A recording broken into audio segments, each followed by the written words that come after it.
It's three guys who combined to play 15 seasons in the National Football League trenches. Well, two guys. And Mackey, who didn't do shit. This is the O-Line Committee. Look at this slumber party. Oh. Look at this slumber party in the Twin Cities Metro right now. Look at this guy down there, just beating to his own drum. Down here in Casa de Boone, got the light show going on behind me. Yeah, what's up with those LED lights, Booney? Dude, they go hard, man. The kids, Christmas. Party time. Santa brought them. I don't know what's going on. Man. Santa! I just appreciate. That's it. And you can tell that they are bright. No, they are very bright. Thank God my office moved. Thank God. Kids took over that basement, didn't they? This is the old spot, man. Yeah, Jeremiah in Minneapolis for the week.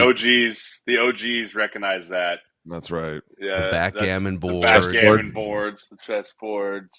I was always playing chess with myself. It's terrible. That's how you really... Somehow he's still lost. He's just, checkmate again? What's happening? How do I do this? Oh, man. So, well, you know what? Last week, I can't remember if we got to this on these shows. On a couple other podcasts, I made fun of the NFL for getting rid of the super on the branding of Wild Card Weekend. Like, how can you get rid of Super Wild Card Weekend? Right. I think it's because of these 2-7 games, man. They're just kind of duds every year. I told you guys that last week. I said that, and you guys were like, well, I don't know. This year, no. The gap between 2 and 7 is drastic. Like, it is drastic. And it's almost like they just were like, okay, let's just add this Super Wild Card Weekend, and we'll get some more money, and then we all know the real playoffs start in the divisional, right? Like, this one's fun to talk about, and, maybe someone can do something, right? But I don't think it's ever happened. I don't think a 7's ever beat a 2. Like, it's just too big of a gap. Packers last year, right? Packers-Cowboys. They weren't 7, were they? I think they were, because Cowboys were a 12-win team. Packers were 7? I thought weren't they 7 a year ago? 6 I don't know about that, buddy. You telling me the Cowboys were the number 2 team in the NFL? Yeah, I'm gonna look this. So the show will go no further until I find that. Yeah, I would say I think I don't know. Maybe I'm an idiot, but I really feel like that gap is just enormous because everyone. But that might be the only. That's if I'm right. It doesn't like invalidate the point that okay.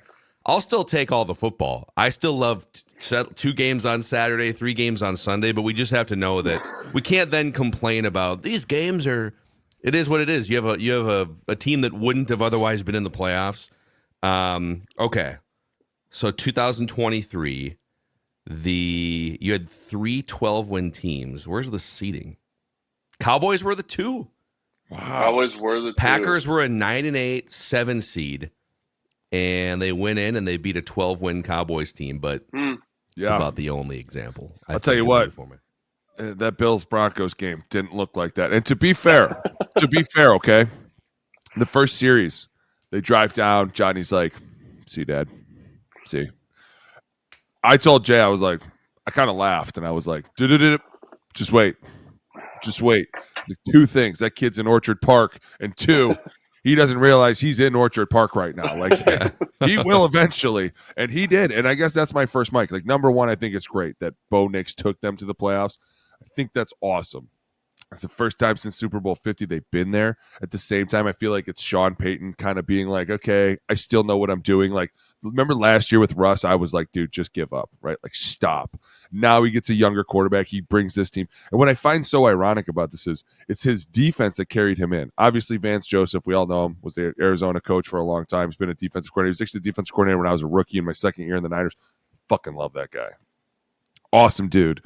But what's so great about this is the fact that they took a rookie quarterback, like them in Washington. To me, I'm like, man, y'all better watch the fuck out, especially Washington. We'll get to that.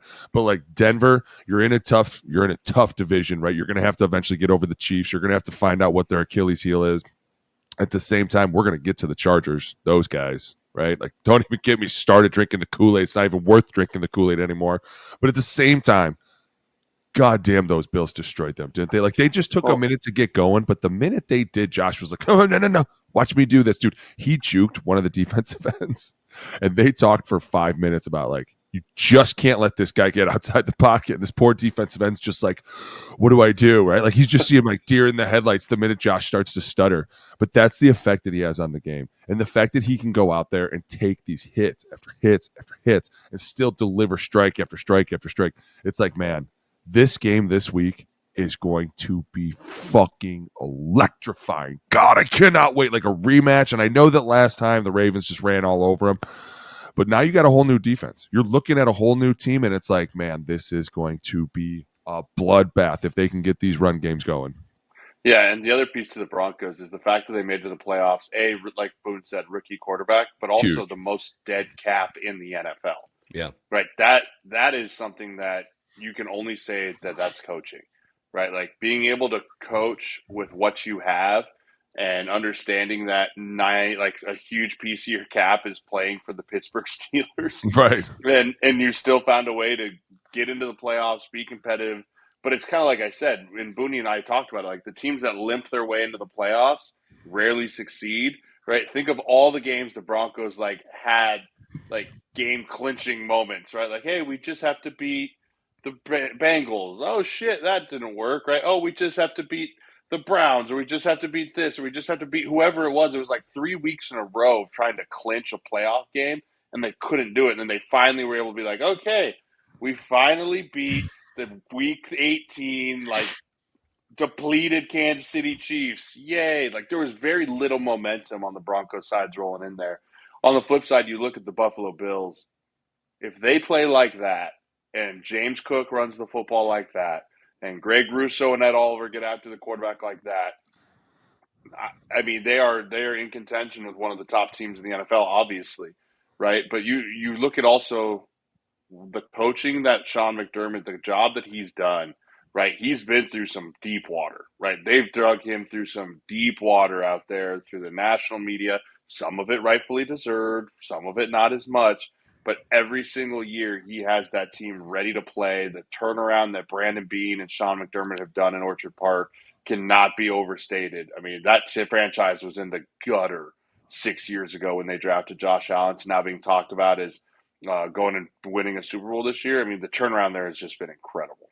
Yeah, and honestly, too, when you look at their offensive line, they look like they're having so much fun. Did you see Deion Dawkins pushing the pile yesterday? Dude, I was so nervous when he got hurt. When they were like, he's getting X-rays on his shoulder, I was like, that's not good, right? Like, no. That's not good. And then he comes out there, and then I don't know if you saw Spencer Brown run out on that wide receiver screen and just absolutely murder the corner, dude. Right? And then he did like the freight train, like, woo, right, like running around. I was like, someone's having fun. Is that there was a few of those? Did the corner then shove him in the back on the way back to the huddle? Yes. And he didn't even turn back around. He just he just walked away. I guess Spencer said something afterwards, knowing what I know about Spencer Brown. I'm guessing he got back up and pushed him down. It's like, a little bitch, right? Hey. And then turned around and the guy shoves him in the back. He's like, oh, it wasn't me. Did you see the one with the Anderson where he was destroying the linebacker on the tush push, and then all of a sudden gave him a little shove, and then the linebacker pushed him, and they were like, wow, they didn't throw a flag. And it's like, you know what? Sometimes these refs can be really, really cool, and they'll let you get away with some shit if in the playoffs. But I'll tell you what, there was some massacres going on in that game because Deion Dawkins, you know how we see Derrick Henry running and it breaks my brain. I'm like, I don't see him as fast as he should be. I feel like that with Deion Dawkins at times. Mm-hmm. He is watching him. Oh my God, dude. The way he moves, the way he covers ground, and the fact that him and Spencer have so much fun. McDermott kind of hit on it after the game, and he was like, hey, listen, we're going to go as far as these trenches will take us. And he's not wrong. When you get in the playoffs, you want a tough O-line. You want an O-line that's going to go out there and kick ass and run down the field and lay dudes out, and that's what the Buffalo Bills do. And that's why I feel like I'm always kind of afraid of them, because it's not the fact that Josh Allen's going to beat you. It's the fact that if you're running downfield, you're going to see a 350-pound train going choo-choo, coming over the top. They're vicious, dude, and it's fun to watch them. They look like they're having fun. I feel like they're hitting their stride at the perfect time, and this game this week is going to be so dependent on what do the Ravens defense do, right? Are you going to come after Josh? Are you going to sit back and be like, pick us apart? They keep talking about it with all these mobile quarterbacks, but that really is the biggest question that everyone has right now. Are you going to come after us and force a bad decision, or Are you going to come after me and force me out of the pocket in a bad way for you?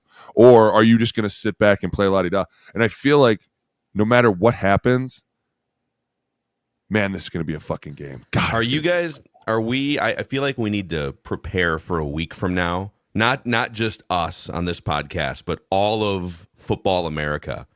Because one of these teams is going to lose next weekend. I know. Bills and Ravens. Don't say that. And maybe it'll be the first tie in NFL playoff history, and then it could be a triple threat match at Arrowhead where there's 3 teams involved. But the Spider-Mans come out. They're all pointing at each other. But you've got Josh Allen and Lamar Jackson. I don't know that we've ever seen a matchup of 2 quarterbacks higher usage playing at a higher level than these 2 guys meeting next weekend. One of them's 27, the other one's 28. I believe regardless of who wins and loses, both of them are going to wind up with at least one Super Bowl in their life. Yep. But whoever loses this game next weekend, whichever quarterback loses this game next weekend, there's going to be all the narrative and all the talk about can't win, right? Especially Lamar, by the way. Can't win a big game. Was going to wind up retiring and never winning a Super Bowl. But when you have like 4, by the way, Joe Burrow didn't even make the playoffs. You've got literally 4 or 5 all-time great quarterbacks right now in the AFC. And I'm already like bracing myself for insufferable conversations a week from today, next Monday. I agree with you because someone's going to start it up. Well, this is it. This is how far it goes. And you're right, Mackey. Like, this is just the way the playoffs have it, and these 2 incredible teams have to meet, especially because, and I know we haven't even talked about the Ravens, but like, I feel like last week was almost like a joke for them. Like, they were kind of like, hey, we're going to run the ball 15 times in a row. Watch this, guys, right? But then the next series, they were like, hey, now we're going to throw it every play. And it was like a scripted training camp practice or something. I'm looking at this like, man, they're really fucking with them. They're really playing move the ball out here. Like, move it up. Move it up. I mean, they literally went from team. They were like, all right, team run, right? And then they go through team run and they're like, team pass, right? Like, it was unbelievable. Yeah, Max, to your point. I mean, to your point, though, it's funny because everyone thinks every year, like, oh, this is the year. It's so hard to get out of the AFC. Like, to actually get out of the AFC when you're talking about Mahomes, Lamar, Burrow, and obviously Allen, right? And then now we're going to have to sprinkle in guys like Bo Nix, right, who brought his team all the way there, right? And then you're going to have to start talking about, like, okay, is Justin Herbert, do we put him in that conversation anymore? Or did he drop Timeout. He's in timeout for a year. He's in timeout. Don't you dare bring that. Yeah. How about CJ Stroud, right? You're bringing names back up. I agree with you. Yes. But it's so hard, and those conversations are so stupid of, oh, he can't win the big game. Like, dude, there's so many pieces that go into it. Right, I mean, it's really hard to put Josh Allen as the problem when they lose to the Chiefs with 13 fucking seconds left. And everyone's like, oh, Josh couldn't do it. It's like, no, the defense couldn't do it. Right? Like, let's be real. But it is a bummer. I was hoping we get one more week before. I would love to have seen the Bills or the Ravens have to play the Chiefs, right? I didn't want to see the Bills-Ravens play this week. Mostly because, Super Bowl tickets are on sale, and then if one of these teams loses, the prices fall out the bottom. Because if you want to buy Super Bowl tickets, call me. That's the other thing is the grand prize for winning that game next weekend is an all expenses paid trip to Arrowhead. Probably come on down for the AFC to KC, Championship, boys. Right? Which we all know how hard it is to play there. No, I agree with Jay. So hard, dude. It is when you talk about this AFC, what it's coming down to right now. It's gonna be super fun. Like, honestly, and listen. I'm even going as crazy as to say that this Kansas City game is going to be exciting. Somehow, Houston better find a way to do it after that performance. I didn't surprise me last week, dude. No one is happier than the Kansas City Chiefs. Oh, yeah. The Chargers laid a freaking egg. No one is happier, dude. Like, so let's do it. Let's go into. Okay, here we go. Listen, so since we're on it, listen. This game to me was summed up in 4 quarters. The first quarter was the Texans like, take this game from us. Go ahead. In our stadium. You can have it. We don't even want it. Like, there was a fucking 50-50 ball that was thrown by CJ Stroud that I was like, I feel like he's trying to give the game to them, right? Then they turn around the next play and throw an interception right back to him on the crossover body throw. And I was like, well, we're all drinking too much Kool-Aid. Dude, that throw it's was the fucking most horrible. ridiculous thing I've ever Stupid. seen. Yeah. Let's roll out to our right, run to the sideline, and then think, oh, there's a guy in the opposite corner pylon. 500 mystery package, yeet, Well, and just lays it over there. Like, what are we doing? between that and the run game, the Chargers really disappointed. And I honestly, it just didn't look like them at all. And CJ Stroud and Nico Collins, and I think it was Xavier McKinney, the three of them somehow found a way to win that game. And then Joe Mixon at the end. But Joe, I mean, you talk about stiff arming dudes. You could tell he clearly wanted it more than they did. And at some point, like, we knew that was going to happen, right? I've been telling everybody all year, you better watch out for Joe Mixon, because that dude will put his head down. He don't give a shit. He has never cared. And he was stiff arming people and running through everybody at the end of the game. Like, listen. Do we think Joe's kind of a whiny little bitch sometimes? I think he does some stuff that puts the team in some problems, right? He headbutt that guy after the interception. He gets the personal foul, and then he comes off on the sideline and kind of raises some stink. Like, I think he needs to tone it down with some of the attitude stuff, because he's starting to drive me a little nuts. I would agree with that. I think he's a little bit of a diva. I think the way he kind of carries himself at times, you're like, enough, dude. Like, we've seen those demeanors where guys kind of just walk funny, and you're like, that's enough of that. I swear, we'll fight right now, right? Like, we're not complaining about this, are we? I totally agree with you. I think there's times his mannerisms get him, but I mean, dude, I have to give a lot of credit to the Texans at the same time. Like, they came in. I did not give them any hope. I think the offensive line at times played better, but they still got called. Like, dude, at one point there was a 2nd and 40. You want to sum up their fucking season, the Houston Texans? It was 2nd and 40, and all of a sudden they had an offsides on the defense, and I was like, what are we doing? What the fuck kind of game is this, right? A 2nd and 40? Even the announcer saying it, all right, it's 2nd and 40. I was like, what the fuck is going on? Like, the game was just ugly as shit, but Houston found a way. And honestly, getting pressure to Herbert, at one point I saw the right guard just get like a fucking Mack truck hit him right in the chest. He went flying back into Herbert, and all of a sudden Herbert's getting engulfed. Like, it just didn't look like them. And then they didn't have a run game. They had nothing to do in the run. I mean, even 3rd and 1s, like in the red zone, we're letting dudes just come through the offensive line. It's like, it's not what we do here, boys. They ran the ball. So, on the season, I think the Eagles had the fewest pass attempts, but the Chargers were like right around the bottom of the pass attempts. And now some of this is because they were trailing late, but they wind up throwing the ball almost twice as many times. But here's a question for you guys.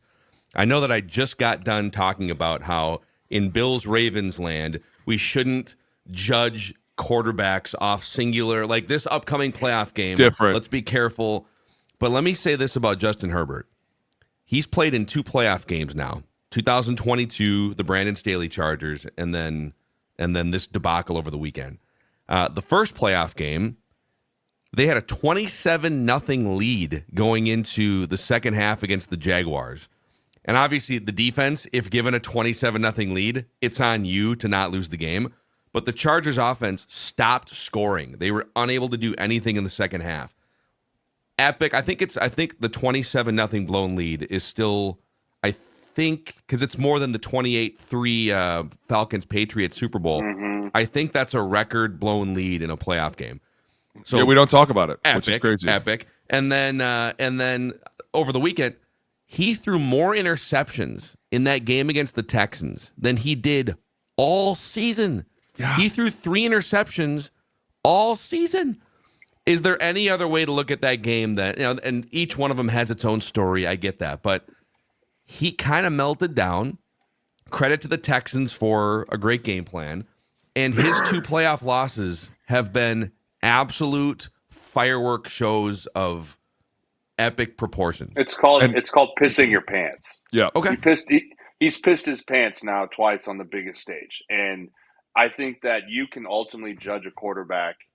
I mean, you can look at their season and say, oh, wow, this is great. But the ultimate judge of a great quarterback is what you do in January, right? I mean, you can have all the stats. And I mean, it's still kind of been the knock on Lamar, right? I mean, when are they going to choke, right? When's Lamar going to choke in the playoffs? Like, I was just talking to someone the other day. I was like, oh, Bills. They're like, Lamar will choke like he always does, right? And that's not based off of what he does in the regular season. That's based off of what he's done in January over the last few years. You're only as good as your last at bat in this league, and you're only going to be judged on playoff victories and losses. And you cannot be a quarterback that is paid the way he is paid, go out there in January and throw, 4 interceptions? Yeah. And I'm not these weren't like, oh, that was a tight window. Like, it was a really good play by the DB. I mean, these were overthrows, terrible decisions. Like, it was just bad throws by him. And I don't know what happened besides he got rattled and it just kind of pissed his pants. No, and before we were talking about how like Josh Allen and Lamar were always like, oh yeah, these guys are eventually going to win a Super Bowl. They've shown us stuff that we're like, okay, at some point they can lead a team by themselves. And it's like, I still don't feel like that about Justin Herbert. Like, we went into this year going, is Justin Herbert a good quarterback? And we were all like, yeah, sure, right? Stands back there at times, can deliver at times. He looks good running, but it's the fact that I've never really seen him command a season or a division where I'm like, okay, like, dude, Lamar, he can take over, right? Josh Allen, he takes over his division. These guys are known for doing these kind of things. Patrick Mahomes, I own my divisions. I'm the homie, right? At the same time, it's like, Justin, it's not our fault that you're in the division with one of the greatest to ever do it. But at some point, if you don't start poking him and getting after him, I'm just going to think you're an average quarterback. I don't know what else to tell you. The guy doing it is in your division, and he's doing it every year. So you have a good chance to go play this guy twice a year. Show me how you do these battles, right? Show me some fucking duels. Show me what it's like when we're 42-45 at Kansas City, and it's like, all right, this guy's got it, right? I just have never felt like that. And I'm not saying that Harbaugh helped his cause, because the minute Harbaugh came in, we were all like, oh, well, your passes just got cut in half, because Harbaugh loves to run the ball, and then he likes to play action off of it. So it's like, okay, at some point though, those numbers could still get put up. And I know they don't have a receiving core, and Lad McConkey is your number one fucking receiver. Right. Like 200 yards, but Lad McConkey had like, well, one of them was on a one pass 100-yard touchdown, but like at the same time, you look at no chin hair, no nothing. Dude, his helmet is like this big on it. Looks like he's wearing a Guardian cap. I'm like, dude, what the fuck is this guy doing? But at the same time, that doesn't fall on us, dude. You're the one getting paid $250 million. You're the one that's supposed to be like, I can dice you up with anybody out here, right? Like, that's where I'm like, I don't know. Is he a good quarterback? Is he? Well, I don't know. No, that's the thing. Like, he's one of the top 10 in the world. But easy. You're going crazy again. You are. Is. You threw 4 interceptions. I don't know that you are anymore, bud. I don't fucking know. In terms of talent, in terms of potential. Blake Bortles threw less interceptions. That's my whole point. Oh, man. I don't know what to say. You want to dance with the best, and that was your best. That was your best dance. That was it. It's 100% worthy of criticism. His play. Booney's phone's gonna ring again from the cult leader. Be like, I hear what you're saying. I just threw the Kool-Aid back at the cult leader. Believe me. I hear what you're saying, Booney. Dude, this is the first time you've ever lashed out at the. Cult I'm lashing out. I'm lashing out hard. I'm allowed to. I'm drinking the Kool-Aid. His eyes have been open. The Kool-Aid has wore off. He actually believes now what we've been talking about. Is this real life? How long have I been here? Okay, new mic. Let me throw out. Let's do Eagles. Last thing on this. This is why, though, I think it's bullshit that the NFL is now considering talking about redoing the seeding after the season now. If you win your division, you deserve a home game, right? Like the NFL is now like, because of all the like, well, Minnesota was 14-2 and all that stuff, and like, no. We have divisions for a reason. Like, don't play into the bullshit of, oh, well, they had a great season, so they deserve a home playoff game. That is earned, and that is earned through your division. I don't care if you win your division and you're 9-8. I don't care if you're 14-3.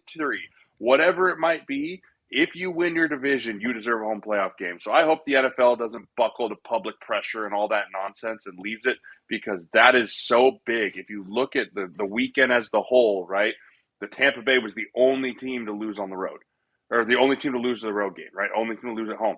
Home field matters, and it is something you earn through your division, not through the thing of the whole. You want a home game? Don't bitch. Win your division. I don't know what to tell you, right? So I just think that's nonsense. I've been seeing stories about that all week, and I think it's bullshit. If you win your division, home playoff game. I would reseed the college football playoff. I would not 100%. reseed the 100% redo the college. But college football, totally. Look at Houston. Houston may have won that game because they were at home. Like at one point, it was completely dead. Right. And I was like, man, poor Houston. And then like by halftime, they were back going crazy. And I was like, poor Chargers, man. They had this too. This could have been all theirs. Now they got the fans drunk. Now they're in it. Now they got some fucking bull going crazy in the end zone.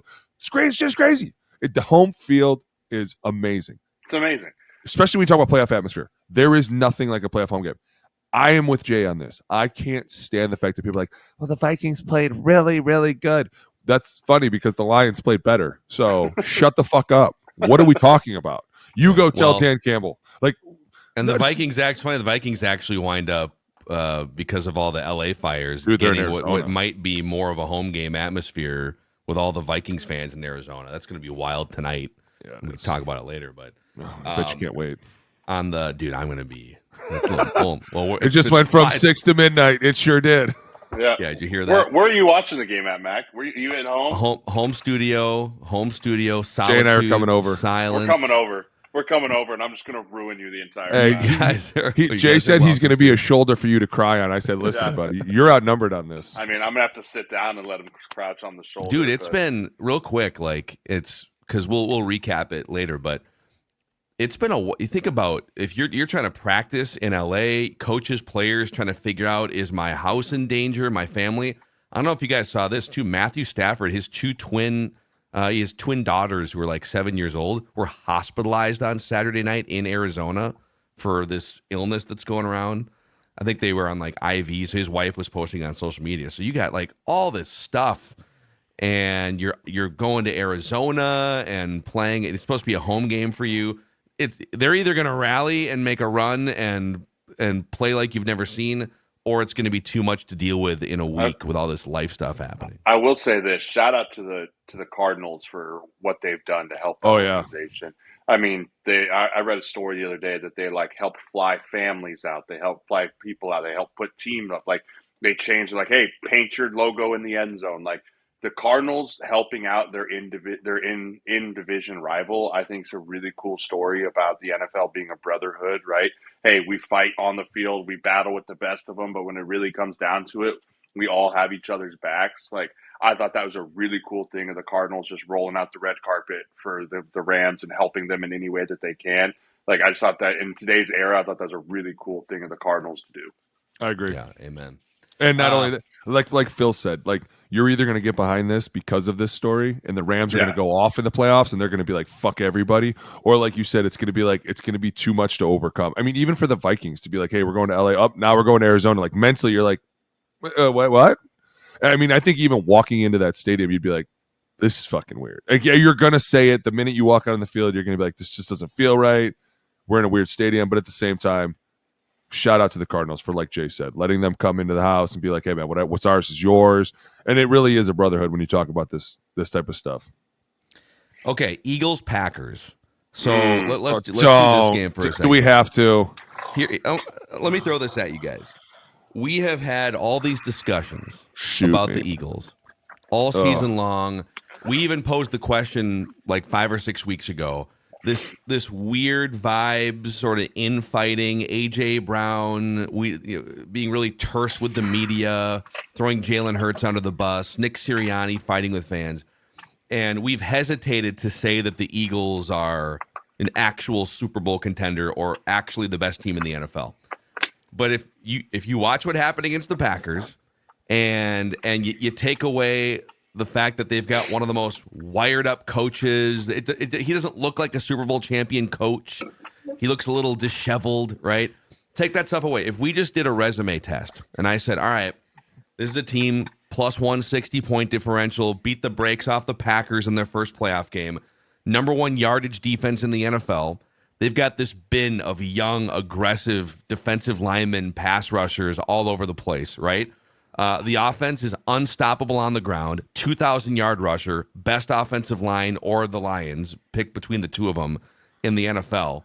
And also, they don't pass a lot, but when they do, they had the third most 40-plus yard completions through the air with the fewest pass attempts. That resume, and we don't talk about it as being the best team in the NFL really at all. Us or because of the coach and because the vibes were off a month ago, right? So at what point, we're in the playoffs now, the vibes have settled. It's a coach that has won a bunch of games, went to a Super Bowl a couple of years ago. At what point do we put that stuff aside and say, this might be the best team in the NFL, the Philadelphia Eagles, right now? You have to put it in the conversation. Absolutely. You have to put it in a conversation strictly from an on-field performance perspective. Even yesterday when it's like, they have like 63 yards passing in the second half, but never once did I really feel like that game was anything out of reach. No. Right. And that for me shows the like dominance of a team is even when something's going completely wrong. Right, you've got receivers reading books on the sideline because they're so bored that they're not getting Inner Excellence. That book, Inner Excellence, is now a #1 Amazon bestseller. He's getting a part of that money. He's got to be getting a part of that money. First of all, I think the NFL is going to be really pissed about that. Right, I think that's not a licensed NFL thing that you can promote. Like it's not licensed, and now I think he'll get fined. I really do. I think he'll get fined for having that on the sideline. Tom Brady might even get fined for like, oh, look at that book. I love that book. Right? Like that whole bit there. But you can't even say anything about like, well, the receiver is running over there reading a book, but they're just handing it to 26. If you're wondering where the drama comes from, maybe the fact that your star wide Reading receiver is book. reading self-help books in the third quarter to playoff game. To help calm his mind. I love how it's like, it chills me out. Terrell Owens could have used that book about 20 years ago for the Eagles. You know, maybe they would have won a Super Bowl. I'm with you guys. I think that it is a little dysfunctional to see somebody reading a book on the sidelines in the middle of a playoff game, right? Like at some point, we're all kind of like, "What the fuck is like?" When they showed him, I was like, "Is he really reading a book with his friends right now?" Like he was like telling him, "Like you don't understand what I just read. Listen, we should read this." I was like, that dude, was the part where it's like, it's one thing if you want to be a diva and be like, "Oh, okay, I'm just gonna," but then he's like, "Hey, have you heard about this book? Did you see this picture?" It's like, moron, we're trying to go over mesh versus cover one here. Can you please get with the picture? Is he doing it? Because my first reaction was, okay, this is a weird passive aggressive. I'm all about self-help books, man. Listen, man, give me all the self. I love it. Give me some inspiration. But Jay doesn't. You guys need love any. him. He's perfect. He's perfectly molded. No, but listen, dude, I can't handle those books. Is he doing it in response to I'm not catching passes, and Yes. I want everyone to know that I'm not catching passes. But this is my way of dealing with it. Look at me, everyone. Dude. I think it is his way of being like, this is how I stay calm. And that's why it's kind of like, this is a little dysfunctional, right? Like at some point, the receiver coach should come over, grab the book, and throw it in the stands and be like, dude, enough, okay? Fuck. We're only here for 3 hours. My God, what are we doing? Can you not lock in for 30 fucking minutes, please? Hey, I know they dismantled the Packers, right? Like, we're not even going to talk about the shit show egg that they laid on offense. And I know Josh Jacobs did everything he absolutely could to try and get every yard, but at some point it's like you have to do more. And I agree with Jay. The relentless defense and the Vic Fangio-ness, it always works because he just riles people up and he loves to go at you and he loves to get the best out of you. But at the same time, offensively, I think they make me a little nervous at times. I'm like, listen, I know you can run the ball at will at times, but it's like if you meet a run-stopping defense, what's our answer? Because in the middle pause there. Out of everyone who's left in the NFC, who would you say is a run-stopping defense? Statistically, the Vikings are. Statistically. Just because I think people have to throw the ball against them because it's like you get into these shootouts with them and it's like, oh, we can't keep up. And that's why I'm saying at some point you're going to have to throw the ball. And it's like, we got self-help books being read. We got a dude over here. I'm like, don't worry, though. If we have to throw the ball, good. Our wide receiver is mentally primed right now. He is ready. If the ball comes to him, he'll be ready to catch it. If it's not, he's got a book. Don't worry. We're good. He's fine. Everything's fine. It just scares me a little bit, right? Like you talk about the Lions, they're all dialed in. You talk about the Vikings, they're dialed in right now. The Rams, they're going to be dialed in. Like it's just it scares me a little bit. And okay, the Commanders, they're fucking dialed in. Their quarterback almost lost an eye and he's still out there running around doing shit. Like it's like I see everybody else playing with a different intensity right now. And that's what scares me a little bit. And yes, Jalen Hurts missed some games and he looked a little rusty. And here he is again, holding the ball forever and then taking an unnecessary sack. And you're like, God, you're fucking killing me. Run out, throw the ball out. And at the same time, you're not Lamar Jackson. Stop it. Stop breaking to the sideline and thinking, oh, I'm just going to go run around everybody. Yeah. You're not. That's what I watched. He was thinking about the concussion yesterday, which I would be. No, he wasn't. Because if he was, he would have been like ball away. Dude, he was sliding early. We're not even running if we're thinking about that. I'm not even kidding you. The minute they're like, hey, quarterback read, he looks and goes, You fucking stupid. You're getting this ball. I'm not taking this ball. I don't want this ball. I don't want this fucking ball in my hands. I want it out of my hands. But instead, they're like, hey, run the ball as much as you can. No one's going to know what's going on. It's like, dude, you're not that quarterback. You're not the guy that's out there that's elusive. You're not the guy that's running through people. You're running around them and they're catching you from behind. At some point, that scares me. We're talking about the best teams in the world, the best in the fucking world. I'm looking at this going, that scares me a little bit. So you don't think they are? I love their defense. The initial question. I love their defense. I think their defense is crushing right now. I think they can run the ball at will. I just get nervous the minute you're like, hey, let's throw the ball. The thing is that you bring up all these flaws, and that game was not close. Not close. That game was. It wasn't. It was I know. Never in question. And the Packers was worried. The Packers are one of the only teams in the NFC playoffs that had a top 5 defense, right? I mean, Minnesota had one. And then I don't think any other NFC teams had a top 5 defense going into the playoffs. I could be wrong there, but I was reading something about like it needs to have like the top 5 in every category. Like I'm not talking about just the NFC. I'm talking about total defense, like from the entire whole of AFC and NFC. I think the Packers were only top 5 in like total defense, right? It depends on what I mean. If you're looking at scoring or yardage, there's a lot of statistics that people take out and put in. The top 6 scoring defenses were Lions were 7th in scoring defense, Packers are 6th, Vikings 5th, Eagles are 2nd, and then the other 3 are AFC defenses. Right. There's no other NFC defense playoff teams until you get to Buccaneers, Rams 16, 17, Commanders 18. So you're talking about a team that had one of the top defenses in the NFL this year, came against a Philly team that could not throw the football, and the game was never close. Right? I mean, that for me is, even if they're struggling in one facet or the other, they have so much talent on that team. The other pace can bail it out. Right? And it's hard for me to think that Jalen Hurts now one game back in, like, Devontae Smith is going to show up if you need him. A.J. Brown's going to show up when you need him. Hey, Dallas we really need Goedert. a spark. There goes did you see that? Down the sideline, Derrick Henry stiff arm, just like, get off me, little boy. Right, all the way down. Go away. There's just too many weapons. And even Gainwell. Dude, you put Gainwell in there to spare Saquon Barkley, and all of a sudden the defense is like, oh, thank God 26 is out. And then he's busted up for 18. Right? I mean, it's just I still think that, you know, whoever has to go to Philly, and it's probably going to have to be either the Vikings or the Rams, right, now that the Commanders are going to Detroit. That's a tall task to go into Philly, and again, on the road, in their home playoff atmosphere with the way they run the football and the checks. You heard Jalen Hurts, right? Get into the run check. Oh, they go back to too high, getting back to the pass check, whatever it might be. You know, that's an offense that, regardless of what happened this week, I'm still terrified of what they can do at any moment.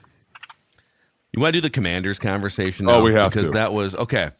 Next, Mike. Great. By the way, best game of the weekend, I thought. Oh, it was crazy. I mean, it wasn't even close. I mean, dude, we were in the basement like, this is it. We were talking. We were screaming for him to miss the kick because we were like, we want more. By the way, as soon as he goes to kick the ball, the screen started like, and then we heard doink, and I go, oh my God, what just happened? And then it came back and they made it, and I was like, that was the most unfucking amazing thing ever. Walmart internet, like literally lining up to take the kick off, and the whole screen just goes, like, and we missed the whole kick. We didn't see it. We were just like, I was looking at him. He's like, I was so mad. It reminds me. Did you guys see someone put a photo out? Like Wolf Blitzer, the longtime newsman, is a big Buffalo Bills fan, and he had his Buffalo Bills shirt and hat, and he took a picture next to his TV setup of the final score of the Bills and the big thumbs up for the social media. 78-year-old Wolf Blitzer send a little picture out to the social media crowd. He had 2 VHS setups, DVD. This like Panasonic TV from the late 1990s. That's how I envision Alex's Walmart internet football watching setup. Sort of. Some VHS tapes in there. Sort of. You guys want to tape the game? Let's make it. Listen. I was watching that Washington game, and I was that hit that Jayden Daniels took was unbelievable. And the fact that he got right up and was like, no, I'm good. I was like, dude, you're not good. You are fucking not. He got sent into another realm. And the safety was kind of like, I didn't even hit him. I didn't even touch him. I was like, dude, this is insane. He is one of the toughest rookies I've ever seen. He's definitely going to win Rookie of the Year. Like, there's no question. He's going to win Rookie. The fact that he was throwing those dimes to Terry McLaurin. That first drop in the bucket, and Terry McLaurin, man. Love him. He's still under talked about as contested catches, deep ball threat. Dude, I love the way they're working. This is the best quarterback he's ever had. By far. Well, yes. I mean, it's been a hodgepodge. That's not saying much. Patchwork. He's just had a patchwork of QBs trying to throw him the football, and every year he's just like, I am a number 1 receiver in this league. Like, I can be a top 5 receiver in this league if I get someone with a pulse that can actually throw me the football, like with some type of competency. And the fact that Jayden Daniels just like, Terry's down there somewhere. I'll trust you. And can just get it up to him. Unbelievable, the pairing of those two guys. It's going to be really fun to watch. Two questions. One of them's a trivia question. Save it for a second. If you were starting a franchise right now and you had to pick current coach quarterback combos, so you don't get to like mix and match. It's Reed Mahomes, it's McDermott Allen. Where do you rank, with everything in mind, his age, the fact that he's on a rookie scale contract, Dan Quinn, who's coached a team to a 28-3 Super Bowl lead? People dismiss Dan Quinn because he blew that lead. That dude had the Patriots down 28-3 in a Super Bowl. And it's terrible that he blew the lead. Matt Ryan pissed himself. Yeah. If you were starting a franchise, coach quarterback combination, where does Dan Quinn, Jayden Daniels sit right now on that list? It's pretty high. Probably right behind Eberflus and Caleb Williams. Not gonna work here anymore. I would say probably Reed Mahomes is going to be number 1 still. Honestly, if you're going to put them in there, they have to be somewhere around 6, 7, 8, 9. I mean, they're somewhere up in the top 10. I just think that I agree with you, right? So you go So let's start from the top. Reed Mahomes, McDermott Allen, McDermott Allen. Are we doing Harbaugh, Lamar? Are we doing? What if the Ravens get back to our top of the show? What if the Ravens get obliterated by the Bills? Do you then start? Okay, you know what? Maybe I would take that rookie scale Jayden and Dan Quinn, who's been to a no. Okay. No, I wouldn't. I couldn't do that, dude. The fact that Lamar is, we're not gonna shit on Lamar like that. Like, this rookie ain't even close to that, but he's up there. He's up there, okay. He's got till Monday. Yeah, we'll revisit next week with this conversation. I mean, Harbaugh, Herbert. If you could unsee what you saw over the weekend. No, I would. I think I'm taking DeMeco Ryans and CJ Stroud. Like, DeMeco Ryans and Stroud is up there for me. Kevin O'Connell and anybody? No, I can't do. Here's my question: Are we going to take Bo Nix and Sean Payton over? That is the conversation. If we're just going to, that's where you're going. Yeah, like, it's going to be between Sean Payton and Bo Nix and Jayden. And the reason I think I'm going to lean towards Jayden Daniels is the age, right? Bo Nix, I think, is 24, 25. I think Jayden's he's like 22 or 20. Like, I think he's got a couple more years left under him. And also, you cannot, the more I watch Lamar Jackson and the more I see people not be able to tackle him, the more I look at Jayden Daniels and go, yeah, you're just a younger version of that. Right, like that is your future if you can stay healthy. And hopefully you learn from Lamar and learn how to not take those big hits, which he didn't do this year. Definitely not learning. Right? But as you go into year 2, we're going to just put a slip and slide out there at practice, and you're just going to learn how to slide all day long. Right? Yeah. Get your ass on the turf. Did you see that learn hit from the last time you had a young quarterback drafted in the top? Right? RG3 got I'm not going to lie.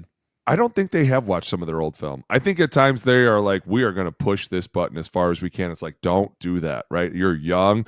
The minute he went spiraling out of bounds and there was stitches on his eye, I'd have been like, we're done. We're good for the day. There's a chunk missing from his face. They like put fucking glue on his cheek. I'm like, dude, he's a quarterback, not an old lineman. Okay, different world. Can't let him get hit. Well, the announcers, it was a Collinsworth was like, we wouldn't even be looking at that if it wasn't a quarterback. They wouldn't even have cleaned it up. Like, he's not wrong. He's not wrong. But what do I like about it? The fact that in pressure situations, he has fucking come out this year. You talk about Chicago game, Hail Mary. You talk about Eagles game, finding what's his name, Jameis Crowder in the back of the end zone. Like, there's so many instances that I can go to that I'm like, And he said this one time in an interview. He said, the game, there's never any moment that's too big for me. And at first I go, what a stupid rookie thing He's to a say. chill Right? dude. Yeah, like I'm like, what? Every rookie's going to say that. But then you watch his body of work throughout the season, and you're like, this dude really is not fucking phased. Like at times, he's still running the ball late in the fourth quarter when he's like, we need a first down and nobody's out there. I'm going to get it for us. Like that's where I go, he'll find a way to win. And do I think Dan Quinn should be punished? We just said if you have a 27 lead over somebody and you lose, it falls on the defense. That's why it falls on Dan Quinn. Yes, Matty Ice gets a lot of shit for it, but Dan Quinn will never unseat that until he wins the Super Bowl or comes out and blows the shit out of somebody's doors. Like, it's just how it is. People will always remember you for that one thing. But I do love this pairing. And it's tough also when you lost to the GOAT, dude. Right? Like the GOAT. Like you lost to the GOAT. And like everyone's taking a lick from Tom Brady, right? Like everyone has the skeleton of 12 hanging in their closet that's going to be there forever, right? And so it's one of those things where, yes, you will be judged just like you judge quarterbacks on their playoffs. You're going to judge coaches on their worst performances. But shit, dude, how many coaches would love just to get to the Super Bowl? Yeah. I mean, how many guys are head coaches that have never even sniffed the Super Bowl? And you've got a Super Bowl leading, you can't say winning, a Super Bowl leading head coach that's been there. Went down to Dallas, reinvented himself, got back on the wagon, right, and figured out, okay, make a top 10 defense in Dallas, play with all the toys, refine myself. Now let's make another run at this. I think I'm going to put Dan Quinn and Jayden over Peyton and Bo Nix. Yeah, absolutely. I think I'm going to put it's them fringe over. top 5. It's close, but like, yeah, I think I'm putting them up there with that pairing there. Because that's going to be a lot of fun down the stretch to watch. Dan Quinn is now he's now 4-2 in his 6 playoff games that he has coached with Atlanta and with. He's a good coach, man. And one of them was a Super Bowl loss to the Patriots. And hey, more importantly, we need to bring this up. At some point, we need to see Baker Mayfield win a Super Bowl. Okay, we need to see Baker and Mike Evans win a Super Bowl. I'm sorry, I am. When he got angry yesterday and was like, fuck it, I'll do it myself, Bobby Wagner didn't know what to do. But I'll tell you what, he rethought his life after that. He was like, the next time I let a fucking quarterback truck me over. Dude, Baker ran through like 3 guys, and I was like, you fucking get it, dude. This is why I love you, right? Just wasn't enough at the end. Throwing angry, doing his thing. Shout out to Washington, man. They were getting after him. The chippiness, the Marshawn Lattimore fight was just. Oh, it wasn't even a fight. It was fun to watch because it was like at any moment, this could break out. At any moment, Mike Evans was just choking the life out of him all game long, and Lattimore didn't even fight back. Eventually, they took Lattimore off of him. Yeah. If you look in the fourth quarter, like Lattimore was nowhere to be found over number 13, right? He wasn't there. Now, granted, they won the game, right? So be it. But it goes back. Boone and I were watching that game last night. You don't get exotic near the goal line. You don't get exotic near the goal line. So glad you want to run a fly sweep, a jet sweep, where it's going to be a timing thing, and you got to hand it just right and the whole bit. Too much margin for error. Just hand it to Bucky Irving. Throw a slant to Mike Evans. Don't get cute in your own red zone and none of that. That was what turned the entire game for them. Yeah, right. That whole piece there turned the entire game for them. And they couldn't claw themselves back out after that. So for the Commanders, that was their first playoff win in 19 years since 2005. And here's my next question or questions for you. How much do you guys remember about the 2005 Washington Redskins? Ooh, Can you tell me who their coach was to start with? Shanahan. No. Was it? Dude, I was a freshman in high school. I remember not. Was it Gibbs? Joe Gibbs. They brought him back. I remember. Yeah. I was just in college, and I remember watching them. Didn't they also have Albert Hainsworth? And that was around the Hainsworth. Rex Grossman was their quarterback, I think. So, was that Clinton Portis? The Bear. I think Grossman was still the Bears quarterback at that time. Okay. They're starting bell cow running back, 352 carries. Was Clinton Portis. Remember when you do those interviews with like in the stairs with the glasses and shit? Yeah. I remember watching him. Their starting quarterback. He started 15 of the 16 games. Patrick Ramsey started 1, and then this guy started 15. 23 touchdowns, 10 interceptions. Chris Winkie. Was it Campbell? No, this is a little bit before the Jason Campbell. Before Jason Campbell? Jason Campbell, right? That was his name. Yeah. This guy was famous for being a different team starting quarterback in the 90s. And I don't even remember, but he led Washington. Mark Brunell. Oh my God. 35-year-old Mark Brunell. Dude, he's the coach of the Lions now. Their defensive coordinator was Greg Williams before his Bountygate Saints fame. Saints. Yep. Just a super random, the 2005 Washington Redskins, man. Super random. And that's the last time they won a playoff game. Hey, shout out Redskins. Or what, not Redskins. Shout out Commanders. Shout out Washington football team, Commanders.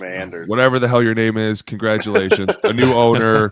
We've just redone this. I mean, it just goes to show you that one bad owner can really fuck up a whole team. And people don't pay attention. So, shut up. Boys, we have more things to get to. We're going to put a pause on this. Consider this part 1 of our Wildcard Weekend recap. Dumb football questions, including what's going to happen with Mike McCarthy. I have a Mike Tomlin Steelers thing to run by you guys. And then hopefully a couple, if we have time, questions from the audience too. If you haven't already, click that subscribe button and the like button on the O-Line Committee YouTube channel. Over on Apple and Spotify, you can help us grow the audio audience by giving us a 5-star rating and a positive review. Thanks for getting us to 30,000 YouTube subscribers before the Super Bowl. That was our goal. 50,000 on the horizon, hopefully. Go. Jeremiah Sirles, Alex Boone, and a slumber party. I'm Phil Mackey. We'll see you